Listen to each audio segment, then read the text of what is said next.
안녕하세요. 국내 범죄 사건을 다루는 금요사건 파일 디바제시카입니다. 2004년 12월 31일 오후 서울 강남구 반포동 한 건물에 있는 주점은 영업 준비로 분주했습니다. 한 해의 마지막 날이니만큼 그 순간을 즐기려는 손님들로 예약이 가득했죠.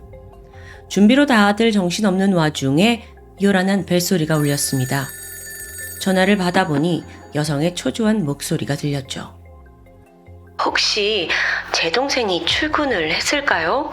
어제부터 연락이 안 돼서요. 그녀는 가게 사장님 46살 가명 김나리 씨의 친언니였습니다. 전화를 받은 직원들은 깜짝 놀랐죠. 이들 역시 전날에도 사장님이 출근하지 않아서 이상함을 느끼고 있었거든요. 하루는 그렇다 쳐도 이렇게 바쁜 가게를 두고 이틀이나 쉰다? 친언니는 즉각 뭔가 수상하다는 걸 느꼈습니다. 그녀는 동생이 거주하는 동부 이촌동 맨션으로 향합니다. 수차례 문을 두드리고 초인종을 눌렀지만 응답은 없었죠. 결국 혹시 몰라 챙겨온 여분의 키로 문을 열게 되는데요. 내부는 아수라장이었습니다. 들어서자마자 중문이 부서져 있고 온 집안 곳곳에 강아지 대변이 가득했어요. 곧이어 의자 아래에서 겁에 질려 떨고 있는 강아지를 발견합니다. 거실을 보니까 동생의 통장과 신용카드가 날뒹굴고 있고 서랍들도 다 열려 있습니다. 한눈에 봐도 강도가 들은 것 같아요. 그런데 문제는 가장 중요한 동생의 모습이 보이지 않는다는 점이었죠. 나리야, 김나리! 이름을 부르며 안방으로 들어간 순간 언니는 눈앞에 펼쳐진 기괴한 광경에 털썩 주저앉고 맙니다. 이불을 덮은 채 침대에 누워있는 동생. 그런데 마치 미라처럼 코를 제외한 얼굴 전체에 노란색 테이프가 감겨져 있습니다. 언니는 너무 큰 충격에 벌벌 떨다가 겨우 경찰에 신고를 접수했죠. 곧이어 현장에 경찰이 도착했고 감식에 들어갑니다. 이불을 걷어내자 그날의 끔찍한 비극이 더 선명히 느껴졌어요. 우선 손목은 등 뒤로 꺾인 채 결박당해 있었습니다. 무릎과 발목에도 테이프가 감겨 있었죠. 그런데 시신을 확인한 형사는 이상함을 감지합니다. 그 어디서도 저항한 흔적이 없었기 때문이에요. 만약에 의식이 있는 상태로 결박을 당했다면 그녀는 분명 발버둥을 쳤을 겁니다. 그럼 테이프가 구겨졌을 거고요. 그런데 이와 반대로 테이프는 깔끔했어요. 이게 어떻게 가능했을까 생각해보니 피해자가 이미 의식을 잃은 상황에서 결박됐을 확률이 높아지겠죠. 추후에 확인된 나리 씨의 사인은 비구폐쇄성 질식사였습니다. 쉽게 말해서 입과 코가 막혀서 질식사한 거예요. 그런데 여기서 한 가지 의문이 들어요. 아까 코에는 분명 테이프가 붙어 있지 않았잖아요. 그런데 왜 질식한 걸까요?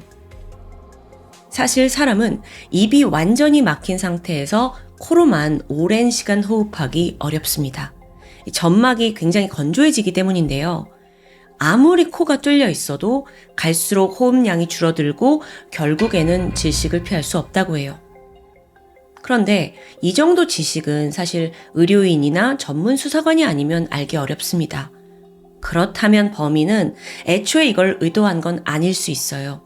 즉 우발적인 살인 혹은 예기치 못한 죽음으로 추정되고 있었죠.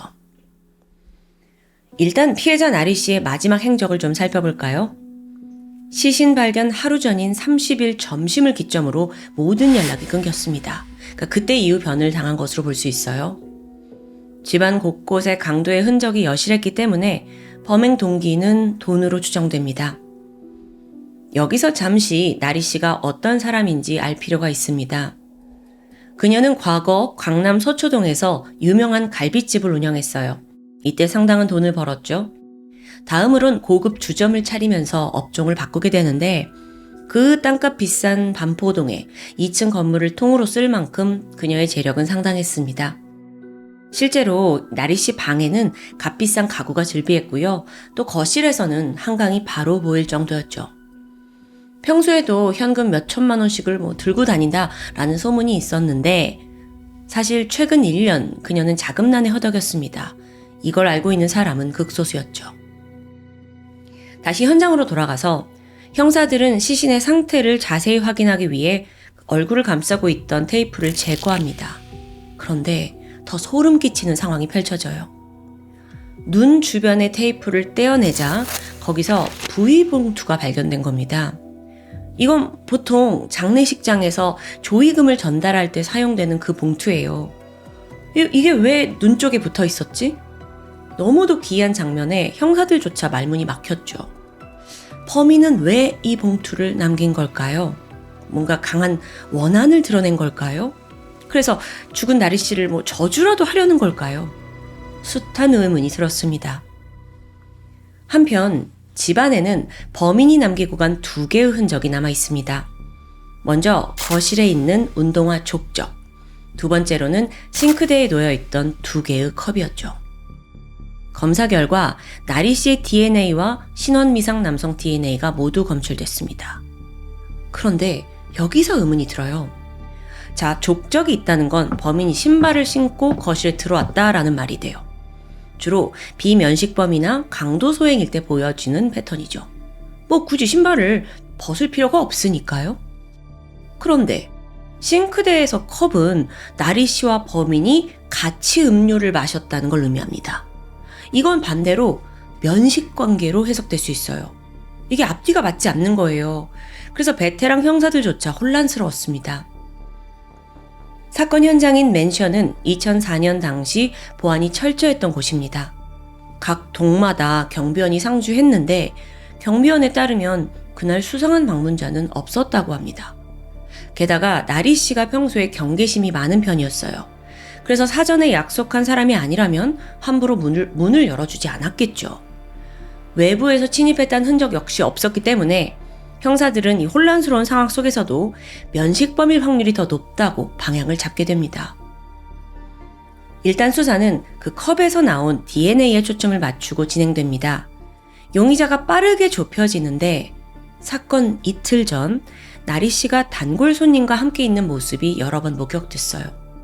2사람은 함께 집으로 들어갔고 그 다음날 나리 씨가 사망한 거죠. 우연치곤 절묘하잖아요. 심지어 DNA 검사 결과 이게 또 완벽히 일치합니다. 그렇게 생각보다 쉽게 범인을 잡았다고 생각했던 바로 그 순간 문제가 발생합니다. 이 남성의 알리바이가 정확히 확인된 거예요. 그가 나리 씨 집에 갔던 건 사실입니다. 음료도 마셨고 작은 방에서도 잠도 잤어요. 근데 딱 거기까지였어요. 다음날 아침 남성은 집을 빠져나와 회사에 출근을 한 거죠. 즉 나리 씨가 살해당한 30일 점심 그는 정확히 회사에 있었습니다. 아니 이거 지금 될 듯 안 될 듯 뭐냐고요. 정리를 해보면 남성이 떠나고 나서 범인이 집에 진입한 거예요. 나리 씨를 살해했고 이때 운동화 족적이 남았던 거죠. 그렇다면 다시 이게 비면식범 소행일 확률이 높아지잖아요. 근데 여기 또 문제가 생깁니다. 아니 그럼 문은 어떻게 열어줬을까? 나리 씨가 경계심이 많은데 모르는 사람한테 순순히 열어줬을 리가 없어요. 근데 여기서 형사들이 한 가지 가능성을 떠올렸죠. 혹시 나리 씨 주변에 살인을 도와준 조력자가 있는 건 아닐까? 형사들은 즉각 그녀 주변인들을 조사하기 시작합니다. 이때 핸드폰 통화 내역도 조회를 하게 되는데 최근에 통화한 사람이 되게 많더라고요. 그래서 양이 방대했어요. 아무래도 단골 손님들, 비즈니스 파트너, 직원들까지 그러니까 하루에 통화한 기록만 정말 수백 통이더라고요.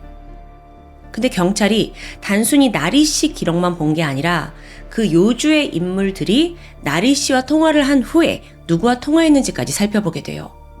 그렇게 하나하나 분석을 하던 중 드디어 수상한 내역이 발견됩니다.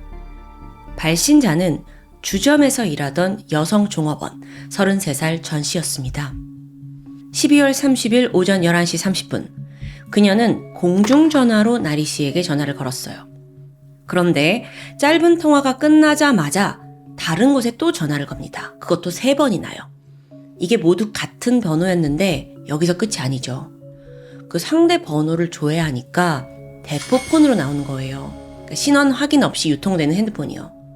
이건 사용자 추적이 어렵죠. 그래서 범죄에 악용되는 경우가 많고요. 근데요, 이 핸드폰의 위치를 추적하니까 그게 또 나리 씨 집 근처로 확인이 되네요. 여기까지 파악한 형사들은 즉각 전 씨를 소환합니다. 그녀는 수사에 비협조적이었어요. 아니, 직원이 사장한테 전화도 못해요? 그냥 저는 연말 인사한 거예요. 기억은 잘 안 난다고요. 계속 말을 돌리는 거죠. 당신 공중전화에서 사장과 통화한 후에 누구한테 전화했냐? 라고 물어도 그냥 모른다는 답변만 고집합니다. 그렇게 무려 5시간 동안 신문이 이어졌어요. 근데 좀처럼 진전이 없는 거예요. 그러자 형사들은 전 씨를 심리적으로 몰아붙이기로 방향을 바꿔요. 전 씨, 그 핸드폰 자체가 불법인 거 아시죠? 이거 우리가 반드시 수사 들어갑니다. 그럼 다 드러날 거고 당신도 공범이 되는 거예요. 이렇게 몰아붙이니까 전 씨가 그제서야 그 대포폰 사용자가 남자친구라고 실토합니다. 근데 본인이 아는 건 거기까지라고 말을 딱 끊는 거예요. 그녀가 갑자기 화장실을 가고 싶다고 일어났어요. 근데 형사들은 그녀한테 아예 생각할 시간을 주지 않았죠. 그래서 화장실 가는 내내 전 씨한테 말을 겁니다. 그녀는 점점 짜증이 났는지 이걸 참지 못했고 결국 결정적인 말실수를 하게 돼요. 정말 포도즙이요. 포도즙 때문에 갔다고요. 포도즙? 이 말을 하고 나서 전 씨가 약간 아차차 하는 눈빛이었어요. 그리고 잠시 후에 입을 열기 시작했죠. 전 씨의 남자친구, 그는 33살의 가명 정만배 씨였습니다. 이 둘은 과거 유흥업소에서 서로를 알게 됐어요. 그런데 정 씨가 한마디로 설명하면 한탕주의에 빠진 백수라고 볼 수 있어요. 그냥 밥 먹듯이 도박장에 드나들었죠. 근데 백수가 돈이 어딨냐? 그 자금은 또 여자친구 전 씨 주머니에서 나왔고요. 평소에도 야, 나 딱 한 번만 터지면 네 돈 다 갚아줄 수 있어. 이러면서 호언장담했지만 그럴 리 있냐고요. 어떻게든 한탕만 노리면서 사는 사람이었는데 그러던 어느 날 여자친구한테 가게 사장 나리 씨에 대해서 듣게 됩니다. 돈 많은 여사장, 고급 맨션에 살면서 현금을 두둑히 갖고 다닌단다. 거기에 또 혼자 산다네?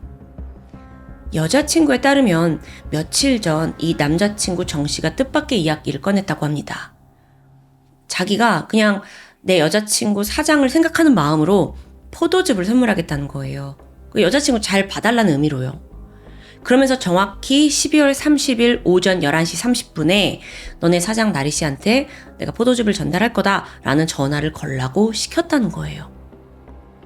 그래서 그 시간에 이 종업원 전 씨가 사장한테 연락을 했죠. 사장님, 요즘 몸이 좀 안 좋으신 것 같아요. 제가 포도즙을 시켰는데요. 곧 택배 기사님이 도착할 거예요. 네, 가게에서 뵐게요. 전 씨가 여기까지 진술을 합니다. 그런데 자기가 아는 건 딱 여기까지래요. 이후에 나리 씨는 주점에 나오지 않았어요. 그리고 다음 날 사망 소식이 전해졌죠. 근데 이걸 다 알고 있던 종업원 전 씨는 자기도 공범으로 몰릴까봐 무서워서 말을 하지 못했다고 설명합니다. 그런데 경찰서에서 진술이 한창 벌어지던 그때 갑자기 전 씨의 핸드폰이 울렸어요. 발신자는 남자친구 정만배인 거예요. 여보세요?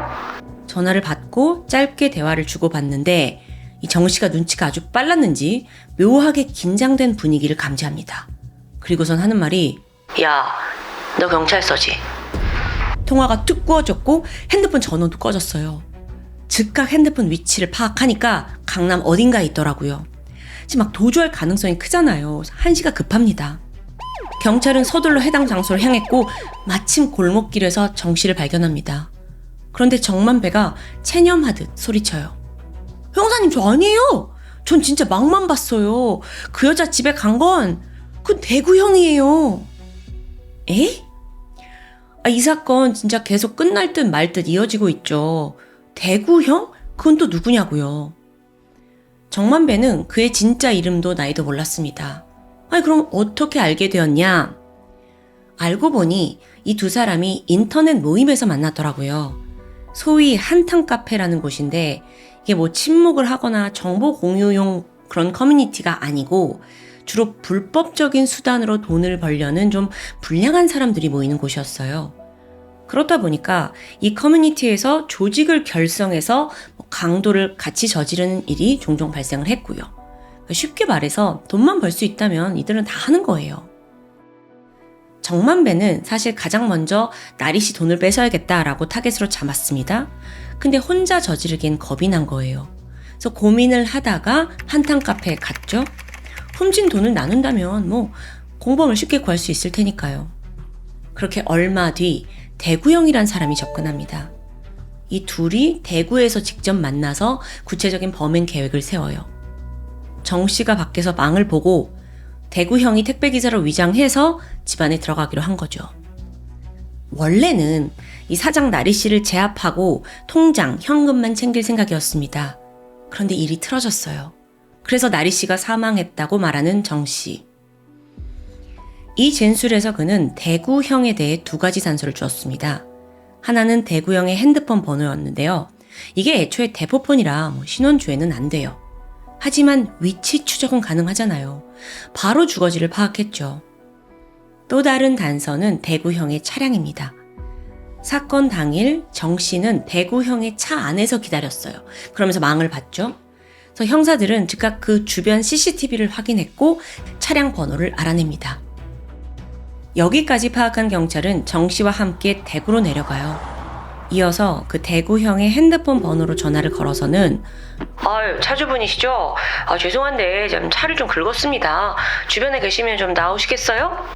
그가 밖으로 나오도록 유도한 거죠. 곧이어 30대 남성이 등장했고 그의 얼굴을 본 정 씨가 저 사람 맞다 라는 사인을 보내자마자 체포가 이루어졌습니다. 그렇게 밝혀진 대구형의 진짜 정체는 31살 김 씨입니다. 사건 당일 그는 택배기사로 변장을 한 후에 포도주 박스를 들고 나리 씨 집을 찾아갔습니다. 미리 그 여자친구 전 씨가 전화를 해둔 덕분에 수월하게 문이 열린 거예요. 이때 김 씨가 천연덕스럽게 요청했죠. 제가 목이 너무 말라서 그런데 물 한 잔만 먹을 수 있을까요? 아무런 의심 없이 나리 씨가 물을 가질러 등을 돌린 순간 김 씨가 전기 충격기를 꺼냅니다. 목에 충격을 가하자마자 나리 씨는 그 자리에서 정신을 잃고 쓰러졌죠. 그런데 바로 이때 예상치 못한 일이 생겨요. 같은 집에 있던 나리 씨 강아지가 주인을 지키기 위해 달려든 겁니다. 결국 범인은 강아지에게도 전기 충격을 가했죠. 이것 때문에 강아지가 나중에 막 집안을 돌아다니면서 여기저기 똥을 싸놨던 거예요. 잠시 후에 나리 씨가 어렴풋이 정신이 돌아와요. 도주하려고 했지만 몸이 따라주지 않았고요. 김 씨에게 곧장 붙잡히고 맙니다. 이때 다시 한번 전기 충격이 가해져요. 그리고 완전히 정신을 잃게 되죠. 범인은 나리 씨를 끌고 안방으로 들어갔어요. 침대에 눕힌 후에 발목과 무릎 그리고 손목을 다 결박합니다. 소리를 지르지 못하도록 얼굴에도 테이프를 감은 거예요. 그런데 여기서 김 씨는 죽일 생각은 없었기 때문에 나는 코는 막지 않았다라고 증언합니다. 이후에 범인은 마음껏 집안을 휘젓고 다녔어요. 서랍장 다 열어보고 돈이 될 만한 걸 찾아 나선 거죠. 근데 생각보다 건질 게 별로 없었습니다. 한 100만 원어치 귀금속과 현금 40만 원이 고작이었죠. 어차피 본론은 나리 씨 통장이었기 때문에 나리 씨가 정신이 돌아오면 비밀번호를 알아내서 바로 떠나려고 했어요. 그렇게 여유롭게 침실로 향하는데 이때 뜻밖의 상황이 펼쳐집니다. 나리 씨가 컥컥 거리면서 막 숨이 넘어가고 있는 거예요. 그럼 이때라도 얼굴에 테이프를 풀어줬다면 살릴 수 있었어요. 그런데 김 씨가 선택한 건 도주였죠. 결국 나리 씨는 그렇게 침대 위에서 질식사한 겁니다.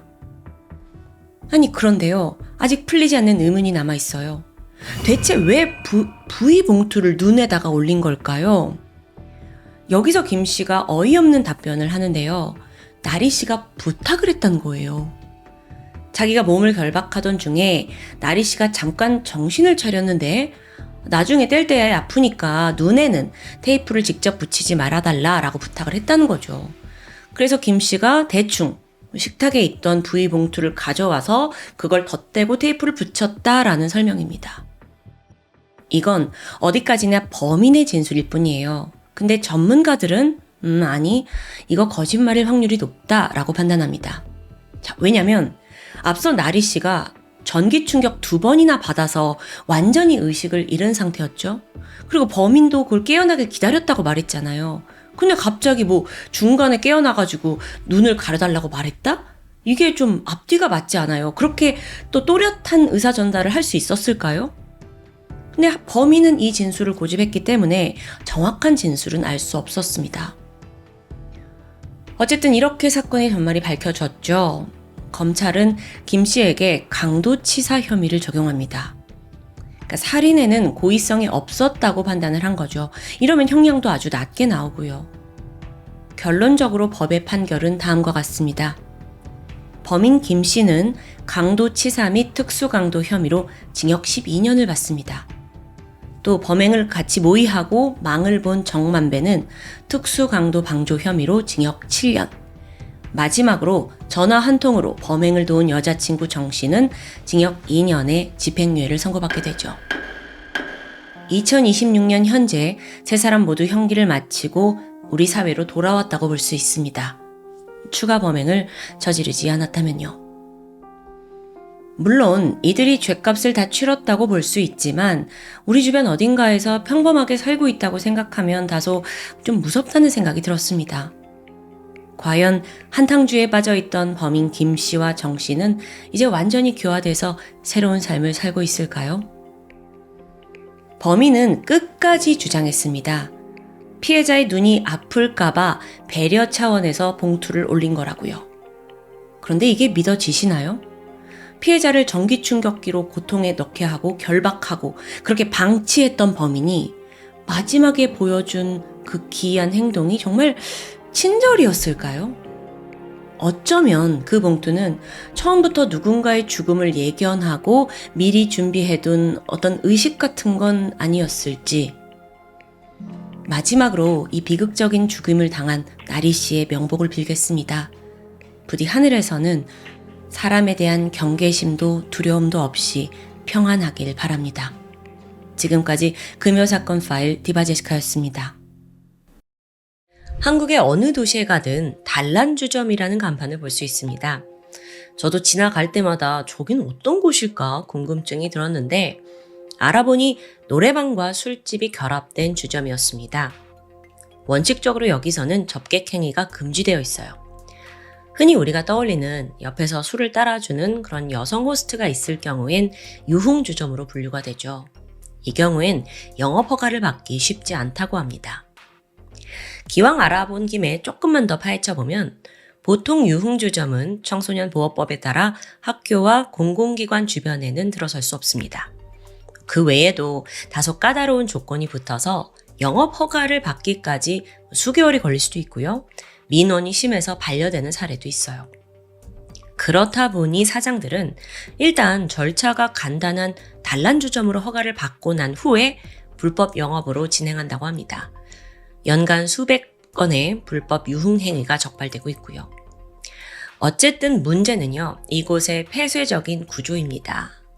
그것 때문에 크고 작은 범죄에 노출될 수 있다는 점이죠. 44살의 여성 김 씨는 포항 두호동의 한 단란주점에서 일을 하고 있었습니다. 지난 2014년 4월 28일 바쁜 주말을 끝내고 월요일이 되었는데 여유롭게 하루를 보냈어요. 그렇게 온종일 쉬던 중 밤 8시쯤 가게 주인인 53세 백씨 언니에게서 전화가 걸려옵니다. 김양아, 니 바쁘나? 손님이 갑자기 왔네. 지금 좀 올 수 있나? 마침 그날 밖에 비가 세차게 내리고 있어서 김씨가 잠깐 망설였습니다. 그래도 친한 언니 부탁이라 차마 거절하기 힘들었죠. 서둘러 옷을 입고 길을 나서는데요. 저녁 8시 19분쯤 가게에 도착했습니다. 보니까 백 씨는 40대 남성 손님과 함께 앉아 있었어요. 그 남성은 키 176cm 정도의 보통 체격을 가지고 경상도 사투리를 쓰는 남성이었죠. 무엇보다도 눈에 띄는 건 대머리였다는 점입니다. 사장 백 씨와 스스럼 없이 대화를 나누고 있어요. 그러고 보니까 전에 온 적 있는 손님 같기도 하고요. 잠시 후 김 씨도 그 자리에 동석을 했고요. 이후 3시간 동안 술자리가 이어집니다. 그러다 밤 11시, 돌연 남성이 자리에서 벌떡 일어납니다. 기분이 상한 듯 백 씨를 뚫어져라 쳐다봐요. 당황스러운 긴장감이 흘렀죠. 그러다 갑자기 가게 안쪽에 있는 주방으로 들어가더니 과도와 함께 절구봉을 들고 나오는 거예요. 이뿐만이 아니었습니다. 품에서 챙겨온 고무장갑을 꺼내더니 한 손 한 손 천천히 착용했죠. 그리고 또 품에 숨겨둔 또 다른 칼을 꺼냈고요. 그렇게 지금 양손에 2개의 칼을 움켜쥐게 됩니다. 이걸 보고 있는 김 씨와 백 씨는 너무 놀라서 아무런 대응도 할 수 없었고 두려움에 벌벌 떨어요. 그러다가 먼저 행동에 나선 건 백 씨였죠. 남성한테 달려들어서 칼을 뺏으려고 한 거예요. 그러자 남성이 먼저 절구봉을 짚더니 그대로 머리에 내리쳤습니다. 백 씨가 휘청거리면서 쓰러져요. 그러자 이 남자가 다시 칼을 짚고는 연달아 어깨와 목을 찔렀습니다. 지금 김 씨는요, 코앞에서 이걸 다 지켜보고 있어요. 너무 큰 충격에 몸이 굳어버렸죠? 이어 남성은 김 씨 쪽으로 향했습니다. 그리고 절구봉으로 퍽! 그녀를 가격해서 쓰러뜨립니다. 잠시 후 2사람은 남성의 앞에 다소곳이 앉아 있었어요. 목숨이라도 건지려면 최대한 그를 자극하지 않아야겠죠. 이때 남자가 말합니다. 니들 옷 다 벗어. 이 명령에도 순순히 따랐어요. 그러자 범인은요, 알몸을 더듬거리면서 그녀들이 차고 있던 목걸이, 팔찌, 반지, 귀금속을 전부 갈취합니다. 그런데 만행은 아직 끝이 아니에요. 2사람을 엎드리게 하더니 교대로 유사강간을 저지릅니다. 그러고 보니까 이 사람 단순 강도가 아니에요. 흉기도 미리 준비해왔고 이대로라면 무슨 일이 생길지 모르는 상황입니다. 그리고 여기서 다시 한번 백 씨가 나서게 되죠. 여러분, 단란주점 특성상 창문이 다 가려져 있습니다. 그러니까 문 밖으로 나가야만 누군가에게 도움을 요청할 수 있죠. 그래서 눈치를 보고 있던 백 씨가 이 범인이 잠시 다른 곳을 보는 사이 필사적으로 출입문으로 달려갔어요. 저 문만 열면 살 수 있어. 막 달리는데 문고리 잡고 열려는 순간 머리채가 잡혔습니다. 범인은 그대로 백 씨의 목 뒷부분을 수십 회 칼로 찔렀죠. 그걸로도 모자랐는지 배와 가슴, 목 등을 추가로 20여 차례 공격합니다. 백 씨는 이때 목을 지나는 동맥이 파손되면서 한꺼번에 엄청난 피가 쏟아졌어요. 결국 현장에서 과다출혈로 사망하고 말았죠. 그리고 나서 범인은요, 태연하게 몸에 튄 피를 닦아내요. 그리고 현장을 정리하기 시작했죠. 술잔, 테이블, 자기 지문이 남아있을 법한 곳을 꼼꼼히 닦아냅니다. 그리고 이제 남은 건 목격자 처리겠죠. 두리번거리는데 어라? 김 씨가 보이지 않아요. 아까 백 씨가 공격을 받는 사이 그녀는 미친 듯이 화장실로 도망쳤습니다. 손이 빨개질 정도로 문을 꼭 잡고 버티면서 살아야 돼, 살아야 돼. 그러다가 겨우 동거남한테 전화를 걸었고요. 도움을 요청합니다. 밤 11시 51분, 신고가 들어온 지 3분 만에 경찰이 도착했습니다. 하지만 범인은 이미 사라진 뒤였죠. 공포에 질려있던 김 씨는 말조차 이어가질 못해요. 그럴 만도 하죠. 살인을 눈앞에서 목격했고 또 자기도 거의 죽다 살아났으니까요. 수사팀이 서둘러 현장 감식을 하는데요. 범인이 아까 지문을 다 지우고 떠났잖아요.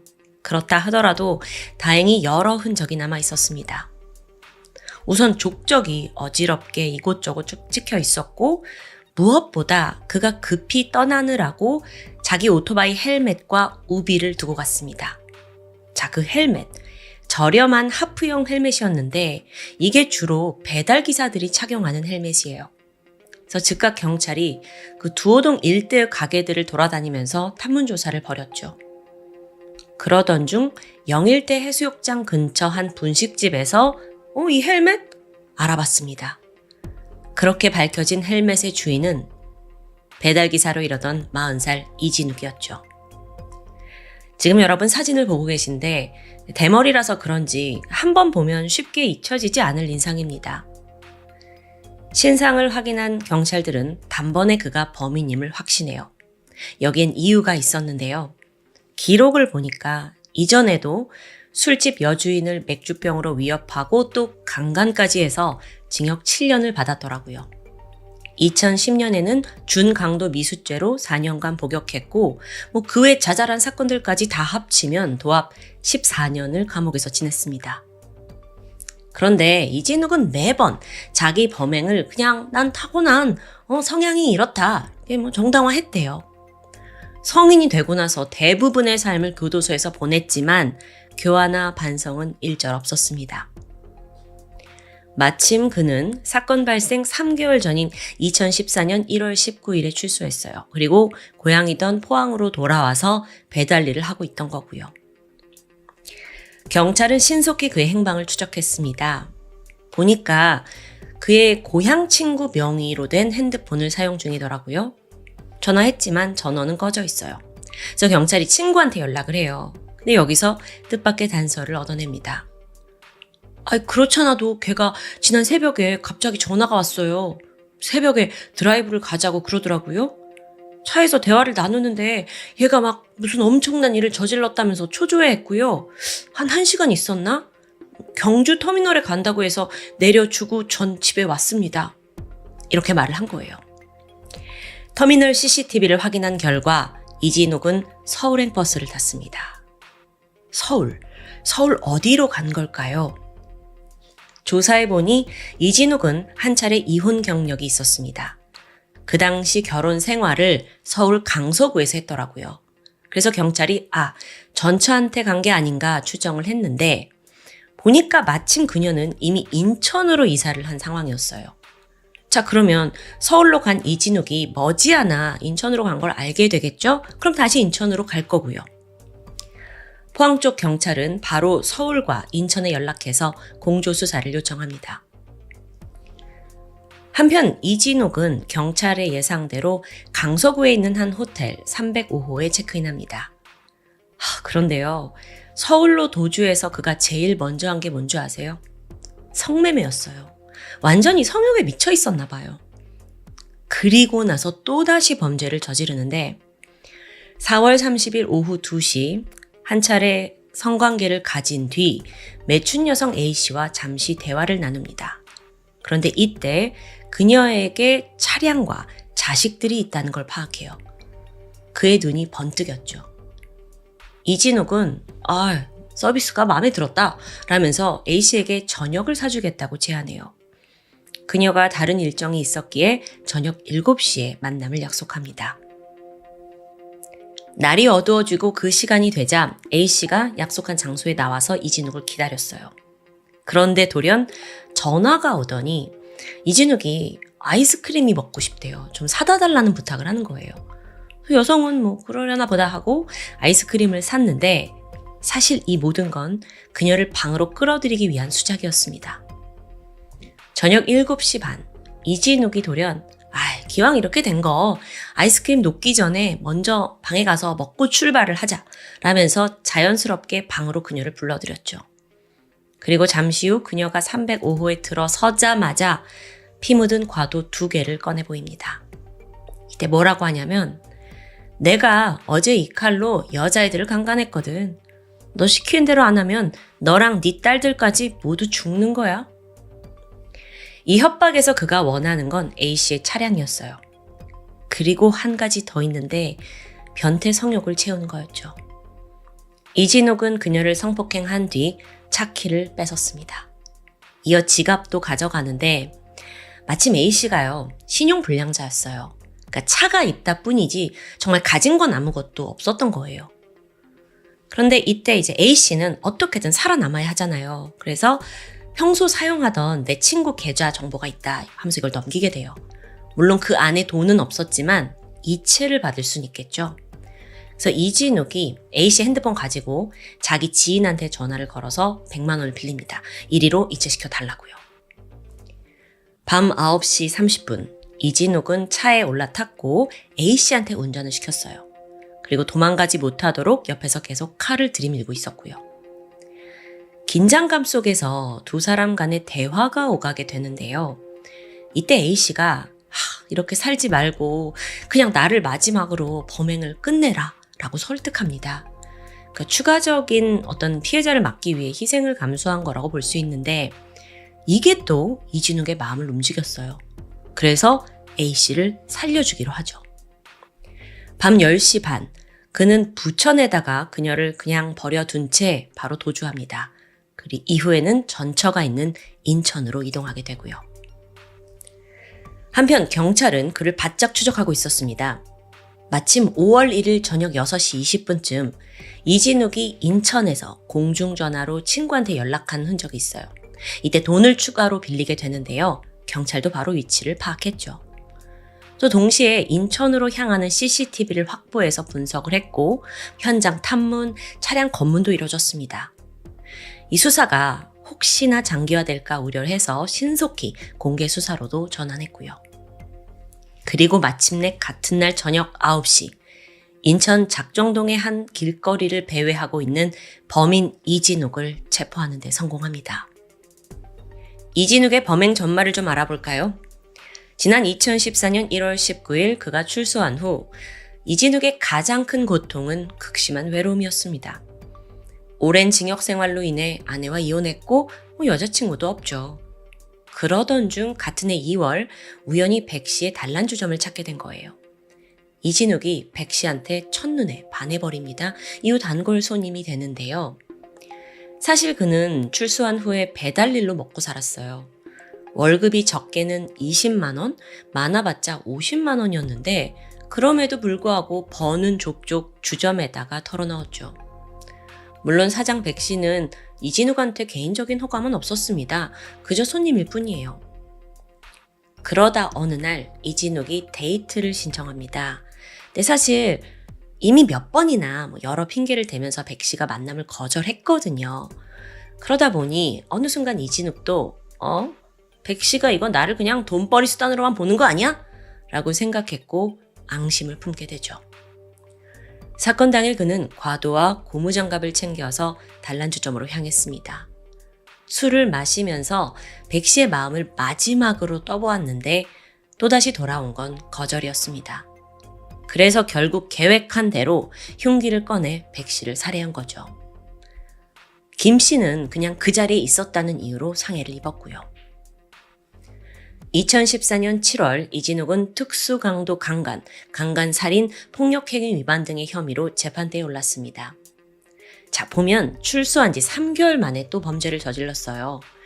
성범죄 재범률이 높은 건 자명했고 게다가요. 사이코패스 테스트에서 40점 만점에 28점을 받게 됩니다. 이 점수 정도면 연쇄살인범 유영철, 강호순과 같은 점수입니다. 그런데도 이제 재판 내내 이진욱은 이 범행의 책임을 내 순수한 마음을 받아주지 않는 피해자에게 있다라고 전가하는 겁니다. 반성의 자세는 전혀 없었죠. 이런 걸 보고 검찰은 쯧쯧거리면서 사형을 구형했지만 결국 재판부는 그에게 무기징역을 선고했습니다.